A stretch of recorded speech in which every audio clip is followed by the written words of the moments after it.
Everyone said the woods were quiet at night.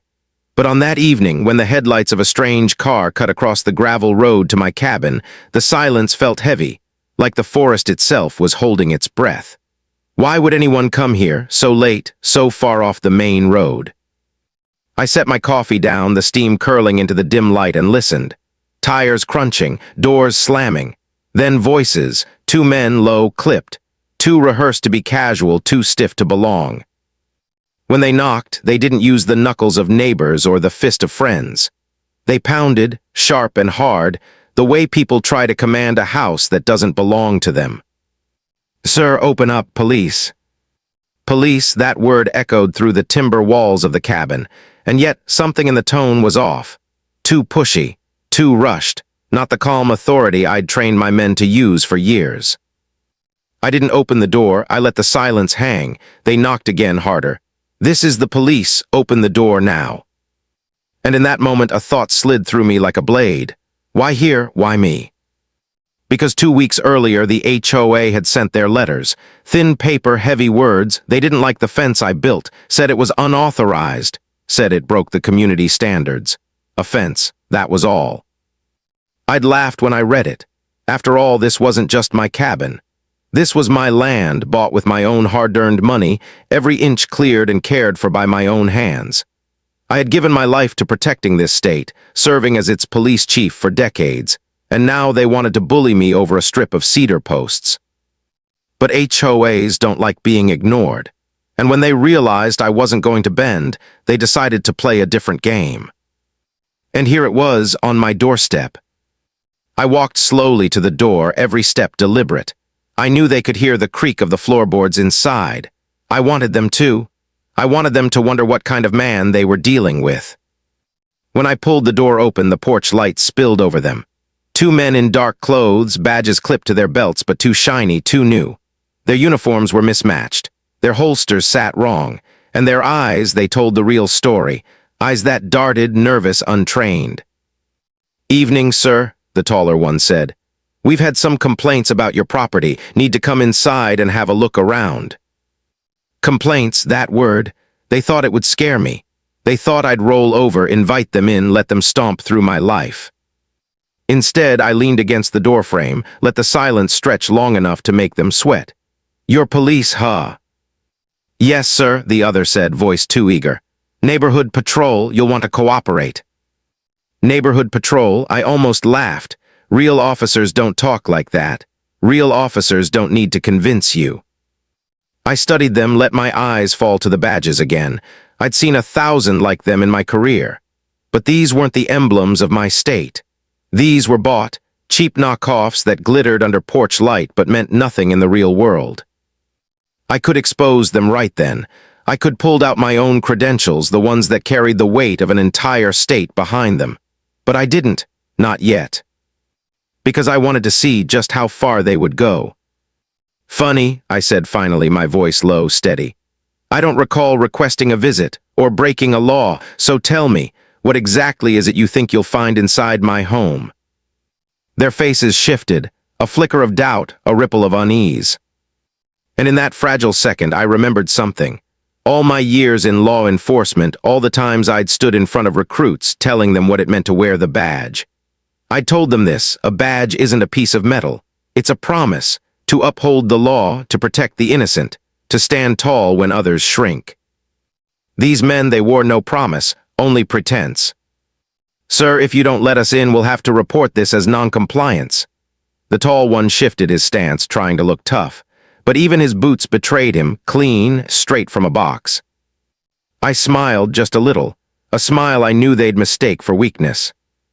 Inside, though, my blood was steady fire, because they didn't know who I was. They didn't know the man standing in this doorway wasn't just some cabin dweller with a stubborn streak. They didn't know the man they were trying to intimidate had trained half the force in this state. And they had no idea that by coming here, by faking authority, by threatening me over a fence, they had already crossed a line that would change everything. Most people think fear shows in shaking hands or trembling voices. But the truth is, fear hides in the eyes.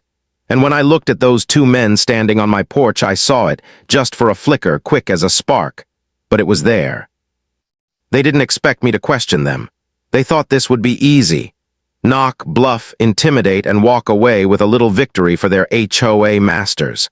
But the silence between us dragged, heavy as stone, and suddenly it wasn't so easy anymore. "Sir," the taller one repeated, trying to recover, "we're just doing our job. We need access inside." Job, that word made me think of the men and women I'd led for decades. People who put their lives on the line day after day without hesitation. A job to them meant running toward danger, not hiding behind a borrowed badge. These two, they weren't doing a job. They were playing dress-up. I let my hand rest against the doorframe, casual, controlled. "If you're police, then tell me your unit commander's name." The shorter one blinked. Well, we're..." "Go on," I pressed, my voice calm, almost gentle. "You should know it by heart. Every officer does." Silence, their eyes darted to each other, searching for an answer that didn't exist. And in that pause, the truth hung bare between us. But instead of confessing, the taller one stiffened his shoulders and doubled down. "Sir, refusal to cooperate could result in fines, even arrest." There it was, the threat, weak, empty, but meant to scare. And for a second, I felt the sting, not for myself, but for all the honest men and women who wore real uniforms. How many times had we walked into homes where families looked at us with suspicion, not trust? How many times had the actions of imposters poisoned the respect we'd fought to earn? I wasn't about to let that stand. "You want to arrest me?" I asked softly. "Then do it right here, right now." Their bluster cracked. The shorter one shifted back a step, his heels scraping the wood of the porch. The taller one cleared his throat, buying time, but time wasn't his friend anymore. Because now it was my turn. I reached into my pocket, not fast, not threatening, but deliberate, and pulled out my wallet. The leather was worn, the edges frayed, but the weight inside was solid. I flipped it open, and the gold glint of my badge caught the porch light. Their eyes widened. The taller one tried to mask it, but his breath hitched. The shorter one paled, his lips parting like he'd just seen the ground vanish beneath his feet. "You see this?" I said, holding it steady. "This isn't a toy from a pawn shop. This isn't something you order online with overnight shipping. This badge, it carries the authority of the entire state police force." The forest was so quiet around us that even the distant rustle of leaves sounded loud. I let that silence press down on them, let it sink in that their game was over. "I am the chief of police," I continued, voice low, steady, "and you two just made the worst mistake of your lives." The shorter one swallowed hard. "Chief, we were just following orders, we didn't." "Following orders?" My tone cut sharp. "Do you even know what that means? Real officers follow orders to protect lives, to uphold justice, not to intimidate homeowners over a fence." The taller one's mask finally cracked. His jaw clenched, his eyes hardened, but it wasn't strength I saw, it was desperation. And desperation makes people dangerous. For a heartbeat, I wondered, would he actually try something? Would he push past me, pretend authority until the bitter end? Or would he see the truth staring him down and finally back off? I didn't give him the chance. I stepped forward, closing the space between us, my voice dropping to a whisper meant only for him. "Walk away," I said, "right now, before this becomes something you can't undo." For a moment, the only sound was the night air, cool and sharp, threading through the trees. Then, like a taut wire snapping, the tension broke. The shorter one turned first, mumbling something under his breath, and started down the porch steps. The taller one hesitated, his pride fighting against his fear. But in the end, fear won. He followed, stiff and silent, their boots crunching down the gravel drive until the dark swallowed them whole. I stood there long after their taillights disappeared, the badge still warm in my hand. And as the quiet of the woods crept back in, a single thought burned in my chest. They weren't done, not by a long shot. Because men like that don't quit when they fail. They retreat, regroup, and come back harder. And the HOA, the people who sent them, they would see my defiance not as strength, but as a challenge. I closed the door, slid the bolt across, and leaned against the wall, the weight of years in law enforcement pressing down on me. For the first time in a long while, I wasn't thinking as a chief. or even as a homeowner. I was thinking as a man standing on the edge of a storm. And the question wasn't if it would break, it was when. The strangest part of fear is when it arrives. It's when it lingers. After the car disappeared into the darkness and the woods returned to their hush, I thought the night would settle back into silence. But it didn't. Every creak of the cabin, every whisper of the wind against the windows felt like a reminder. They'd been here, on my porch, wearing lies on their belts and arrogance in their voices.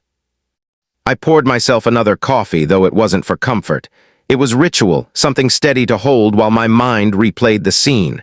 Their hesitation, their mismatched uniforms, their trembling eyes. They weren't professionals, but that didn't make them harmless. Men like that, men willing to pretend to be officers just to carry out the will of an HOA, they were unpredictable. And unpredictability is dangerous.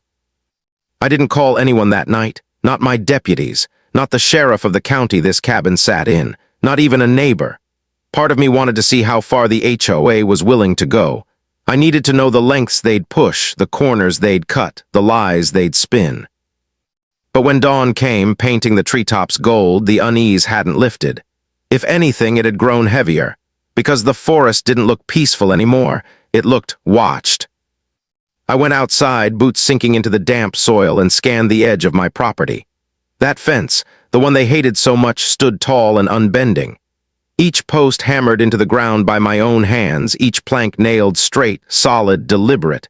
It wasn't just wood, it was a line in the sand. And someone, I realized, wanted to erase that line. I heard the sound of tires on gravel again. But this time, it wasn't the hush of imposters creeping up in the night. This was the rumble of a pickup truck, open bed loaded with tools, paint buckets rattling. When it stopped at the edge of my drive, a man climbed out. Khaki pants, HOA polo shirt, clipboard in one hand, phone in the other. His confidence was casual, practiced, the kind of confidence that comes from knowing the rules are stacked in your favor. He didn't bother to come to the porch. Instead, he walked straight to the fence line, scribbling notes like he owned the place. I watched from the cabin door, heat rising in my chest. It wasn't just intrusion, it was trespass. But I didn't storm out, not yet. I'd learned long ago that timing is everything. Finally, I stepped down from the porch, slow and steady, until my boots crunched the gravel loud enough to draw his attention. He glanced up, eyes narrowing, but he didn't move away from the fence. "Morning," he said, voice flat, official. "We've had repeated complaints. This fence doesn't meet HOA standards. I'm here to document the violation." Violation, that word. The same word used by the two men last night, though their tone had been sharper, more dangerous. But the meaning was the same. You don't belong unless you obey. "This is my property," I said, each word clipped. "Private land, your authority ends at the community gate." He smirked, flipping a page on his clipboard. "You signed the covenants when you bought, which means you agreed to the rules. Doesn't matter who you are, sir. Everyone answers to the same standards." Everyone, I wanted to laugh, because in his world maybe that was true. But in mine, the world of real law, not paper rules printed in HOA bylaws, things weren't that simple. "Tell me something," I asked, stepping closer. "When you sent those two last night, did you think I wouldn't notice the difference between fakes and real officers?" His smirk faltered just slightly, enough to confirm what I already knew. "I don't know what you're talking about," he said quickly, but his eyes betrayed him. They shifted, restless, calculating. And in that second, the truth hit me hard. They weren't just trying to bully me. They were trying to break me, to make me surrender without a fight, to bend under the weight of intimidation. I let the silence hang between us, thick as the morning fog. Then I leaned just close enough that he couldn't mistake my words for anything but a promise. "You can take your clipboard, you can take your notes. But hear me now, you don't send men to my door in the night again, because next time it won't be words we're exchanging." His jaw tightened. He opened his mouth, then shut it again, realizing no script in his handbook covered this moment. Finally, without another word, he turned and walked back to his truck. The engine roared to life, and he sped down the road, dust rising behind him. But the unease stayed.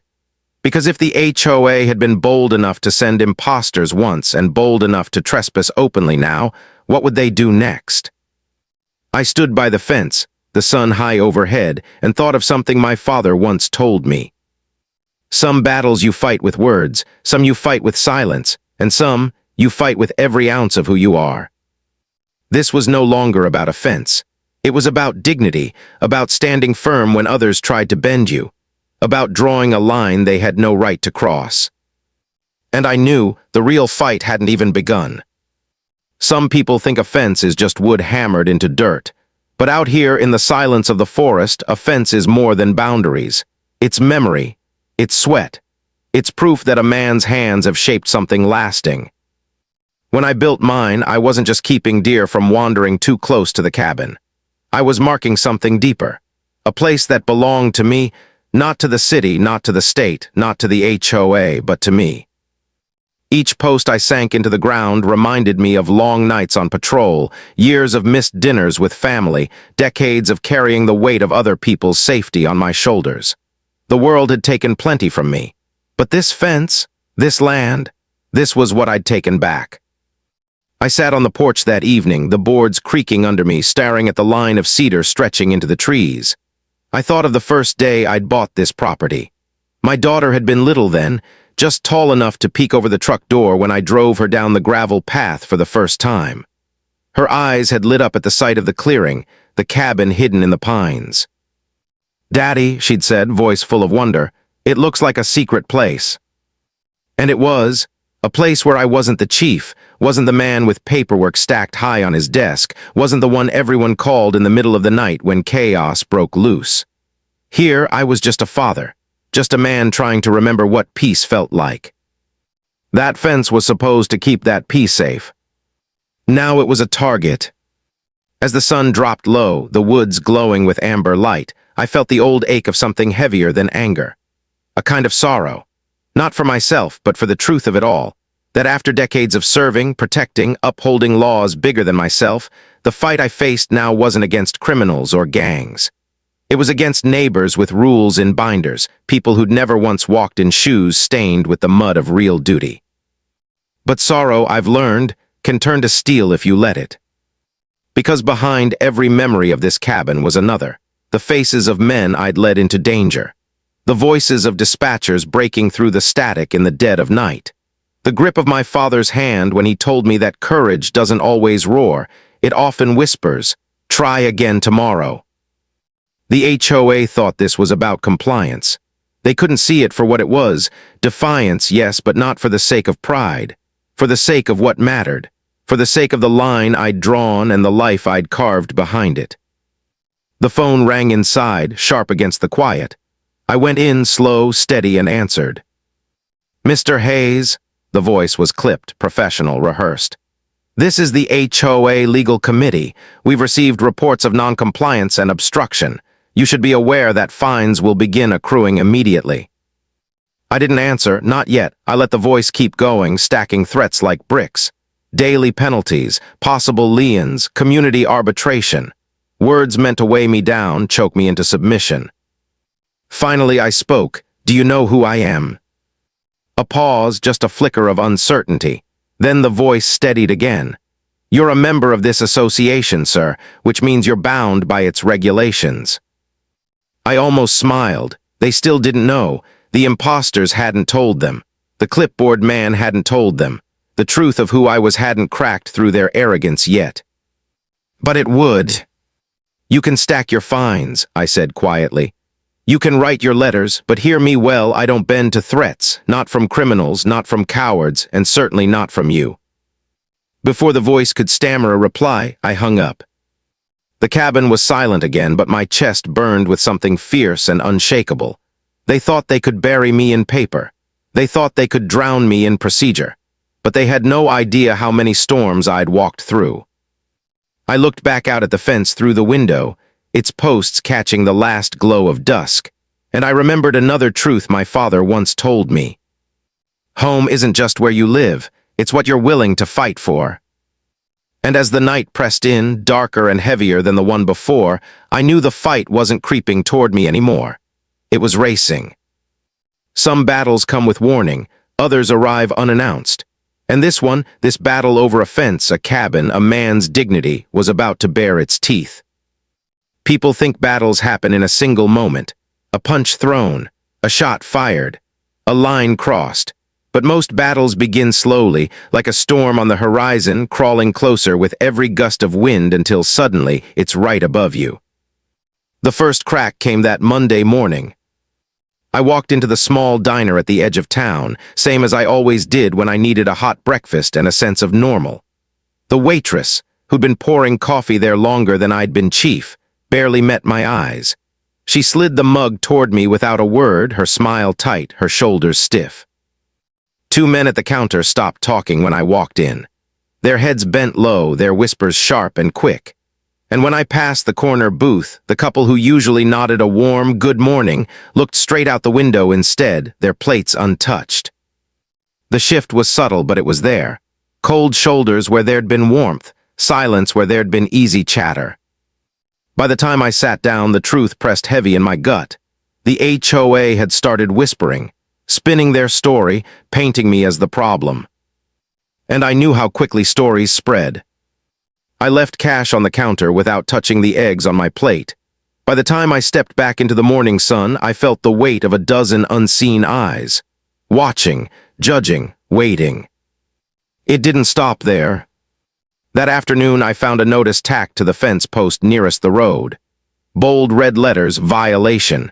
Beneath it, a list of demands: remove the fence, pay the fines, submit to inspection. At the bottom, a final warning: failure to comply will result in escalation. Escalation, that word pulsed in my mind. What more could they do? They'd already sent imposters to my door, already trespassed on my land, already poisoned neighbors against me. But I knew the answer before the thought finished. They weren't just going to come after my fence. They were going to come after me. That night, as the cabin settled into darkness, I sat by the window with the lights off, watching the gravel road disappear into the trees. Waiting, listening. It came just after midnight, the sound of footsteps crunching. Not on the road this time, but on the dry leaves near the back fence line. Slow, testing. I rose without a sound, every muscle honed by decades of training. I'd walked into darker alleys than this, faced men with guns shaking in their hands. Fear wasn't new to me, it was an old companion. Through the glass, I caught a glimpse. Flashlight beams cutting across the yard, three shadows moving in the dark. One carried a clipboard, the other two, something heavier in their hands, tools or weapons. They weren't here to talk. I opened the door before they could reach it, the creak of hinges startling them. "You're trespassing," I said, voice steady, carrying across the yard. They froze, lights catching me in the doorway. For a moment, none of them moved. Then the one with the clipboard stepped forward, puffing his chest. "This property is under inspection," he declared, his words trembling under the weight of the night. "By order of the HOA, you are required to—" "Stop," my tone cut sharp through the dark. "You're not inspectors, you're not officers, you're trespassers, and if you take one more step, you'll regret it." The beam of his flashlight flickered over my face. I saw the moment recognition hit him, not of my title, not of my badge, but of the resolve in my eyes. Because I wasn't bluffing. For a long second, the woods held its breath. Then one of the men at the back shifted nervously, muttering under his breath. The clipboard man hissed at him to stay quiet, but the damage was done. The thin veneer of authority cracked, and fear slipped through. I stepped down off the porch, slow and deliberate. The boards groaned under my weight, the gravel crunching loud as thunder in the silence. "You think you can intimidate me in the middle of the night," I said. "You think you can stand here pretending you have power you do? I've faced worse than you before breakfast, and let me make something crystal clear. This is my home, my land, my line, and you don't cross it." They stood frozen, torn between retreat and defiance. Finally, the one at the back whispered, "Let's go." The clipboard man's jaw clenched, but his courage didn't hold. He turned first, muttering something I couldn't catch. The others followed, their flashlights bouncing in the dark until the trees swallowed them whole. I stayed there, the night pressing close, the fence standing solid behind me. My heart was steady, but my thoughts burned. This wasn't about rules anymore. It wasn't even about power. It was about pride. Pride of men who couldn't stand being challenged. Pride of an association that thought itself untouchable. And pride, I knew, is a dangerous thing. Because men who can't bend will try to break. And the next time they came, I was certain, they wouldn't come with flashlights and clipboards. They'd come with something sharper. There's a kind of silence that comes before a fight. Not peace, not calm, something else. A silence that feels alive, restless, like the air itself knows what's coming. That's what filled the cabin the morning after the trespass. I didn't sleep much. I sat in the chair by the window, watching the line of the fence through the glass, watching the road vanish into the trees. Waiting. Because if there's one thing years in uniform teach you, it's that when people show you who they are once, they'll show you again. But waiting doesn't mean standing still. I was at the workbench in the corner of the cabin, laying out tools that weren't meant for wood or nails. Cameras, recorders, spare batteries, everything a man needs when words stop mattering and evidence starts. I wasn't. The HOA thought they were playing a game of rules, violations, paperwork, intimidation. But what they didn't understand was that I'd lived my life in the one place their kind never dared to step into, the truth. In the truth, it doesn't matter how many signatures are on a letter or how many fines you threaten. The truth either holds up or it doesn't. And truth, once recorded, has power. By noon, I had cameras mounted along the fence line, their lenses hidden among branches and beams. I'd walked every inch of the property, making sure every angle was covered. If they came again, their lies wouldn't stay hidden in shadows. They'd be caught, frame by frame, with nowhere to run. Still, the work left me restless, because deep down, I knew this wasn't just about catching them. It was about standing ready for the day they decided cameras weren't enough to scare them off. I sat back on the porch as the sun dipped low, sipping black coffee gone lukewarm, thinking about all the nights I'd stood in briefing rooms, telling rookies what it meant to prepare for the unknown. Preparation, I used to say, isn't about weapons or backup plans, it's about the mind. The man who can stand in the storm without blinking, that's the man who wins. Now those words weren't just for them, they were for me. The phone buzzed on the table beside me. A new voicemail. I played it on speaker, the mechanical voice filling the empty porch. This is a final notice from the Homeowners Association. Your refusal to comply has escalated this matter to legal review. Further resistance will result in court action, liens, and potential seizure of property. Seizure, there it was, the word that confirmed everything I'd suspected. They weren't trying to correct me. They were trying to break me. To strip me of the cabin, the fence, the land, everything I'd poured myself into. I let the message finish, then deleted it. Not because it didn't matter, but because it mattered too much. And I couldn't let their words live in my phone the way they wanted to live in my head. The woods darkened as night fell. A wolf howled somewhere far off. The air grew colder. And for the first time, I felt the faintest sting of doubt, not about whether I could face them, but about what it would cost. Would I lose the peace I'd built here? Would neighbors I once called friends turn forever cold? Would this fight, like so many others, leave scars too deep to measure? But the doubt didn't last long, because another thought rose up, stronger than all the rest. This land wasn't just mine. It was my daughter's memory of a secret place in the woods. It was the sweat of my own hands building something no one else could claim. It was the one piece of life not tangled in politics, not burdened by duty, not chained by expectation. And no letter, no imposter, no midnight trespasser was going to take that away. I locked the cabin up tight and double-checked the cameras before settling back in the chair by the window. The forest stretched dark and endless outside, but I didn't feel alone. Not anymore. Because I had something the HOA never would, patience. The kind of patience you only learn from decades on the job.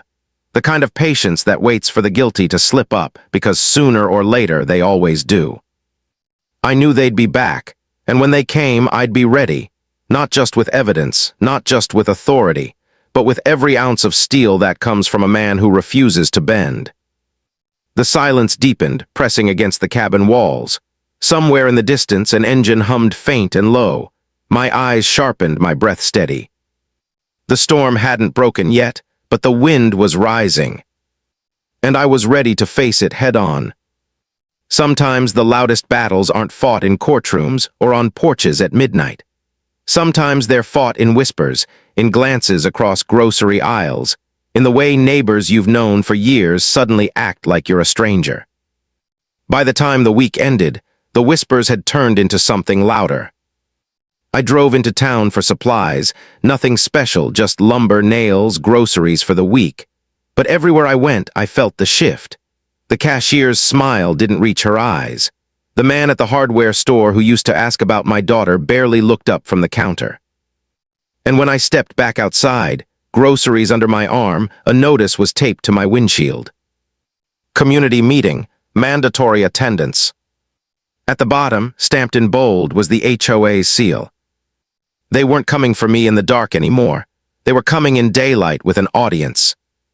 That evening I drove back slow, gravel crunching under my tires, thinking about all the faces I'd see at that meeting. Men I once helped pull from wrecked cars. Women I'd stood beside at candlelight vigils after tragedy shook this county. People who used to wave when I drove past in uniform, grateful that someone was watching over them. Now those same people were being asked to watch me, judge me, condemn me. The meeting hall stood at the edge of the community, a squat brick building with too many lights and not enough warmth. By the time I walked in, every chair was filled. The hum of voices dipped low, then stopped entirely as I crossed the floor. At the front, the HOA board sat behind a long table. Their president, a man with neatly combed hair and a smile too smooth, tapped his papers into a tidy stack before standing. "Thank you all for coming," he began, his voice loud, confident, rehearsed. "As you know, this community thrives on order, on fairness, on every member upholding the standards that keep our neighborhood beautiful and safe." Safe, that word stung. I'd given my life to making this state safe, and here it was, twisted into a weapon against me. The president's eyes flicked toward me, sharp and deliberate. "Unfortunately, one member has repeatedly refused to comply with the association's rules. Despite notices, warnings, and fines, this violation continues. And now, it threatens not just the appearance of our community, but the harmony of it." A murmur rippled through the room. I could feel the eyes on me, heavy, uncertain, some sympathetic, most not.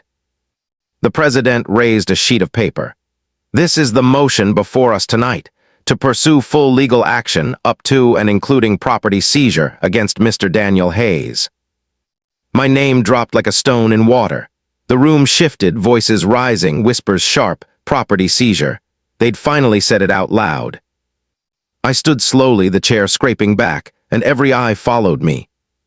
"I've worn a badge for 35 years, I said, my voice low but carrying through the room. "I've walked into danger so you didn't have to. I've held the hands of families on the worst days of their lives, and I did it because I believe in law, in order, in justice." I let the silence stretch, let them feel the weight of the words before I continued. "But this," I gestured toward the president, toward his neat stack of papers, toward the polished table that separated him from the rest of us. "This isn't justice. This is bullying dressed up as order. This is intimidation disguised as harmony." The president's smile didn't falter, but his eyes narrowed. "Mr. Hayes, this is not about your service. This is about compliance. Rules are rules." "Are they?" I pulled my wallet from my pocket, the badge glinting under the fluorescent lights as I held it high enough for every face in that room to see. "Because I know a real rule when I see one. I know the weight of law, the price of breaking it, the power of standing under it. And what I see here isn't law. It's men hiding behind bylaws and fines, trying to scare their neighbors into submission." The room buzzed, some gasps, some murmurs. The president's jaw tightened. "You think you can take my land, my home, my fence, then take me with it, because I will not." I slammed the badge down on the table, the sound cracking through the hall like a gunshot be bullied by you. The silence that followed wasn't empty, it was electric. The board members shifted, the president's smooth facade cracking just enough to show the anger beneath. The neighbors watched, torn between fear and something else, something stirring, maybe even admiration. For a long moment, no one moved. Then in the back of the room, someone clapped, just once, but it echoed. Another followed, then another. The president's smile vanished, because the thing he hadn't counted on was that intimidation only works when people stay silent. And silence had just broken. The storm was no longer on the horizon. It was here, tearing through the walls of that meeting hall, and I was standing right in the center of it. The sound of that single clap still rang in my ears as I stood there, the badge shining under the harsh fluorescent lights, the weight of 3 decades of service resting in my hand. For a second, no one moved. Then more hands joined in, hesitant at first, then louder, stronger, until the room filled with applause that drowned out the bored's silence. The president's face flushed red, his papers trembling in his grip. He banged a fist against the table, desperate to claw back control. "Order, this is highly irregular." But the words didn't carry any more. Not over the sound of neighbors finally finding their voices. Not over the truth that had just shattered the mask they'd been hiding behind. I leaned forward, my eyes locked on his. "Irregular? What's irregular is sending imposters in the night to knock on my door. What's irregular is trespassing on my land with clipboards and flashlights. What's irregular is threatening to take what doesn't belong to you and thinking no one would call it what it is." The president's jaw clenched. He tried to speak, but the words caught in his throat. The crowd wasn't with him anymore, and he knew it. I turned then, scanning the room, meeting the eyes of the people who'd been my neighbors, my community. "This was never about offense," I said, my voice steady, strong. "It was about dignity. About whether we let fear and arrogance dictate how we live, or whether we stand tall when someone tries to push us down." The clapping slowed, but the silence that replaced it wasn't hostile. It was heavy, respectful, charged with something the HOA hadn't expected: unity.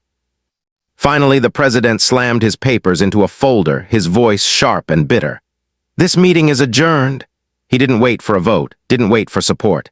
He just gathered his things and walked out, his polished shoes striking the floor in quick, angry beats. The rest of the board followed, their shoulders stiff, their faces pale. And just like that, the storm broke.